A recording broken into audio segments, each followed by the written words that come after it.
All right, well, here's a few news articles that I thought were interesting. The Australian, oh, I moved this thing closer.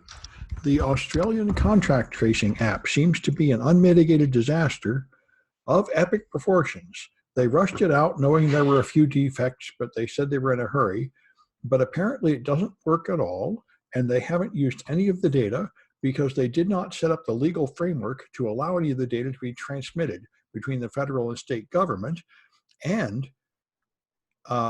even more interesting, somebody found a vulnerability that would let you worm all the phones that had installed the app, and they posted it on the Google Play Store.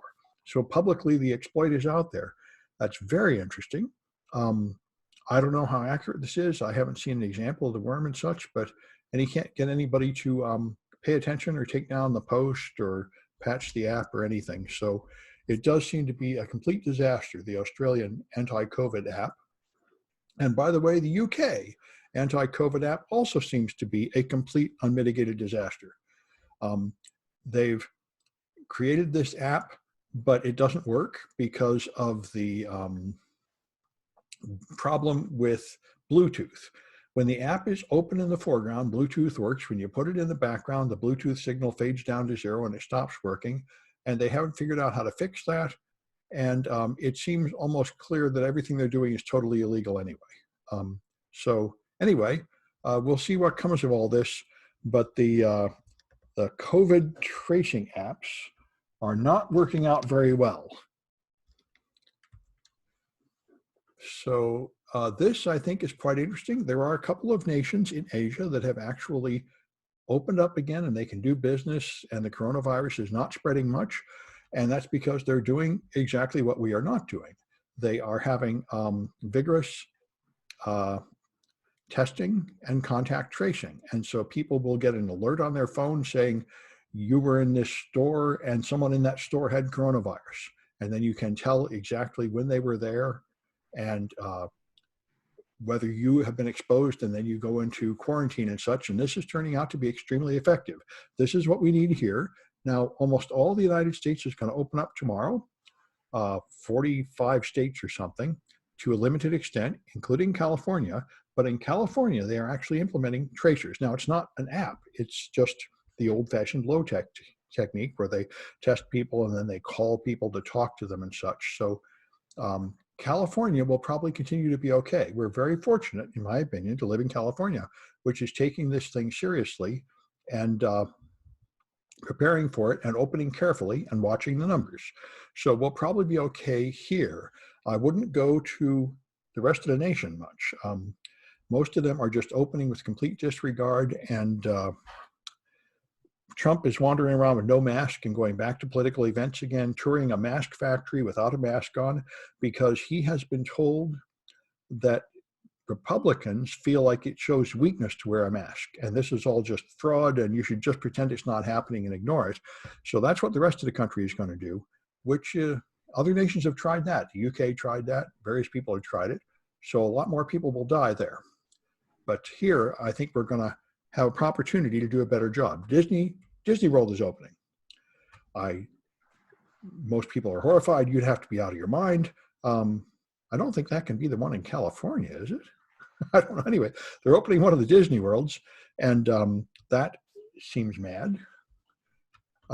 San Francisco used to destroy and take down homeless tents, but now they are going to declare safe sleeping sites, and they're going to try and expand it so the homeless people can put their tents further apart and have reasonable safe distancing. Taking care of the homeless people is a big issue.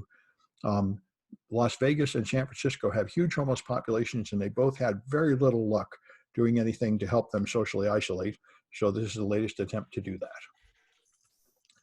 The US military has declared that anybody who has ever had COVID-19, even if they've recovered, is permanently barred from serving in the military, which is very interesting. And there's no explanation at all from the military, but Jake Williams is one of the prominent security ex-military workers, and he says that he assumes this means the military knows something we don't.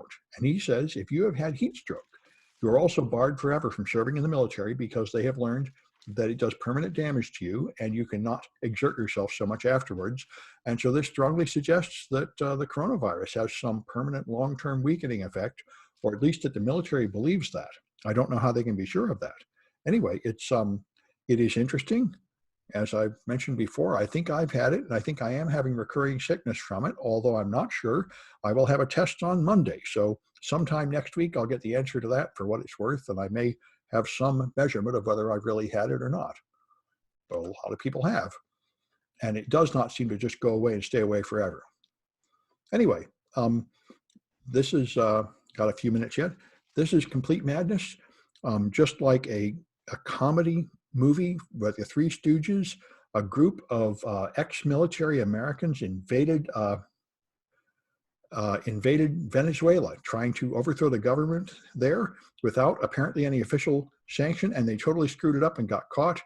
And now they're screaming and yelling at each other. Post my results. I don't know, Jimmy. I'll probably put it on Twitter. Yeah. Anyway, yeah. I don't know about it posting on my website, but I'll put it on Twitter. Yeah, I'm happy to. Yeah. Anyway, so I don't plan on keeping it a secret.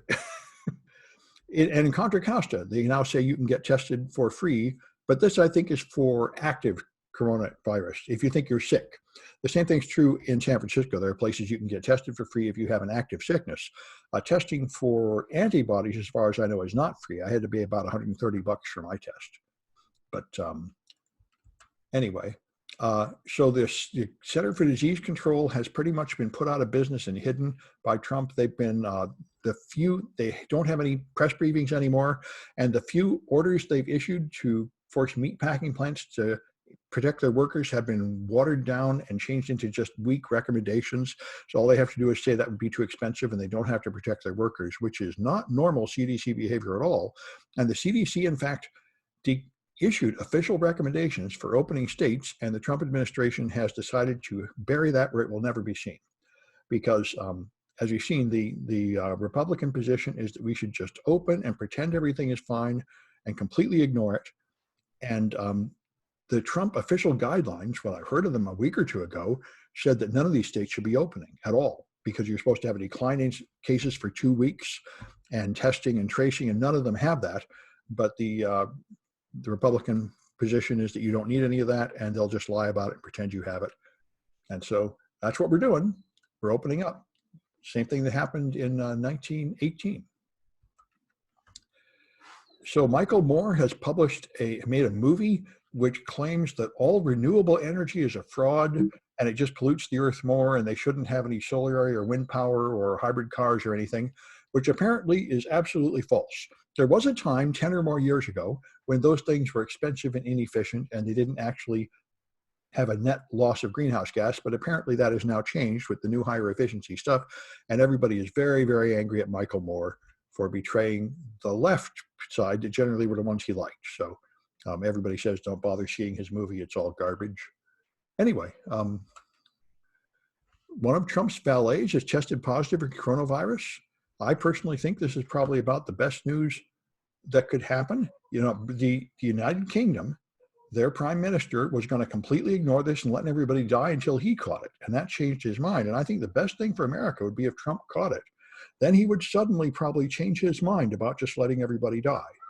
He tests everybody around him every day with the rapid test that gives you answers in 15 minutes. So his current position is just like the ancient kings. He lives in luxury, surrounded by safety, and tells you that you don't need any protection because you are commoners and you should just die for his glory. This is a very old tradition. And it used to be that kings could get away with that. But if he gets sick and the valets deliver his food to him, if his valets are sick, he might get sick. That would change things. Anyway, so we'll see what happens. And this, a student sent me this, and I saw it again on Twitter. This is, in my opinion, very interesting. This is anti-vax propaganda. And if you look at this, they claim it's impossible to make the vaccine. They claim that you inject it with needles that inject you with electricity, that it permanently mutates you and everything. And look at this high quality graphics And voiceover, this is not a random idiot that did this in a basement. They hired someone to pretend to be a doctor here. They're blaming Bill Gates for planning it all. This is almost certainly Russian military operation. The Russians are totally doing this. Somebody has put real money into this, and the Russians have been caught many times. They make videos and blog posts and everything to try to create division in America. So I think they're strongly pushing the anti-vax movement and the Open Up America anti-mask movement just to create division within the country and weaken us. I don't think there's anybody in America that would benefit from this anti-vax stuff, but there are definitely foreign aggressors that want to hurt our nation. And there I ought to mention, next semester, I'm teaching 160 again. And this is a class about this kind of politics. There we are, 160, Cybersecurity Responsibilities. It has the Certified Information Security Manager certificate for the technical part, such as it is. It is a non-technical management class, but we talked a lot about these political issues, and we'll do it again. The cybersecurity is really big in political issues, and the nations are currently fighting wars with cyber attacks and with disinformation attacks like this. It's a very big issue, and we'll be talking about it quite a bit in this class next semester. I see Jimmy wonders if Kim Jong-un had COVID. Yeah, you wonder. He either had it or he went in hiding to avoid it, I would think. But it's not clear. Anyway, so I don't have a normal lecture for you today. All I have is a couple of extra credit projects I'd like to show you. I put them right here on my website. There's two topics. The first one, I think, is SALT. This is really important. Everybody's getting hacked through this SALT vulnerability. Some people are all upset saying that it is immoral to publish the exploit, but somebody did publish the exploit a couple of days ago, so it's out there. So in this project, you can just take a Google Cloud server and you can install SALT. Now, SALT is just a way of remotely administering servers, and it's apparently very popular. And you make a SALT master, and then you have other machines that are tied into the master in a different SALT clone or something. I forget the other name. And they all take commands from the master, sort of like a domain controller. And people use it a lot. And it turns out that you can totally exploit it. All versions until about a week ago. So if you use Git and you Git clone a repository, this is how the modern way to get a version of software. You go to Git, and here's where SALT comes from. Everybody puts their stuff on Git. And so if you go to why didn't that work? Oh, that's GitHub, all right, this. All right, so here's where Salt Stack comes from. And so there's a repository here for Salt. And if you go in there, you'll find a clone or download link. And what you do, you could view files one by one and download them one by one, but that's not the best way to use Git. The best way to use Git is to use this URL for Git.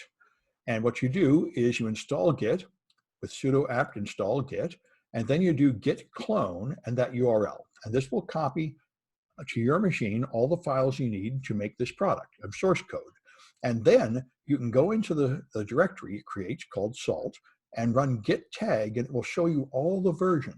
And you can install any version of the software. This is really great because I tried doing apt get install Salt. And if you do that, of course, you get the latest version that's been patched. And I couldn't find anybody storing precompiled binaries of any of the old vulnerable versions because this is a really bad exploit. Many big companies have been hacked through it. So they're vigorously patching it, and all the easy ways to install an old version are gone, of course, because they don't want anybody using the old versions. But the whole point of Git is you can easily compile for yourself any version. There is a huge problem with Python-based software like this of dependencies. So it took me a few hours to work it out, but I did figure out how to do it on Debian 9, which is what Google gives you. And by the way, it also worked on an Ubuntu 2018 machine I used. So you just install this, and the part that took me a while to figure out was this stuff here, where I had to figure out how to do the dependencies. Turned out to be quite difficult to install the Python libraries so the installer could find them, and it took me a while to learn how to do it this way. And they also needed the dev and setup tools in pip. And I tried to do it in Python 3 and that didn't work. And I tried to do it with Python 2 and I was eventually able to make it work with Python 2. So I did a bit of struggling, But now you can install a version that is very close to the latest one.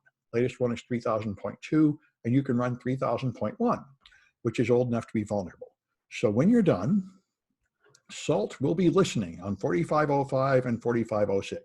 That's the Salt master, and it's listening for commands from some kind of Salt administration panel. I haven't actually figured out how to make Salt work in its productive way. All I heard about was the vulnerability. So you set up a machine with Salt listening, and then you can just use an exploit. There are 2 exploits or 3 exploits I found out there, and there's a tradition among people that write exploits. They always give you code that doesn't work. Some people say they do this for security. I think they're just sort of sloppy. One exploit, I couldn't make it work at all. This exploit was only half broken. So I decided it'd be a good project for you folks. I found one flaw is it always tells you that it's finding the latest version and it's not vulnerable. I didn't figure out what's wrong. I just found if I change this return to true, then it will just always tell you that everything is vulnerable, which is good enough for me. There isn't a command line option to force, but it doesn't work. So I didn't bother to debug the code in any detail. I just made it so it always ignores the test to see if this version is vulnerable. If you change that false to true and run the code still has bugs, and pretty serious bugs, but some parts of it work. So now if you run that code and give it the IP address of your Salt master, it will work. And what it does is it gets the root key. Now, I haven't gone into the details, but apparently this root key gives you the ability to control the master and do anything to it. So if you look at the source code of this exploit, you'll see a help message. You probably can't really print out the help message unless you fix this code. I did find some other bugs, which I fixed that I haven't gone into detail about here, but you can exploit your server and find a flag. And that's one thing to turn in. And then you can take over my public server. I made a public server listening to Salt. It's on a different port, and you will have a little trouble doing this. That's why I made it worth 15 points. You will have to figure out how to run the attack on a different port. And I found it necessary to fix a few more bugs in this exploit code. But anyway, check it out. It's very nice. This is one of the more exciting projects that's really a hot thing right now in the news. Right now, people are taking over real servers with this, and people are getting upset saying you shouldn't be publishing the exploit.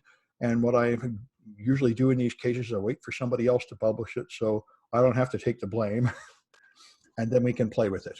So anyway, that's what I wanted to show you about Salt, which is a cool thing to play with now. Now I'm going to stop this recording and make a separate recording for the other topic.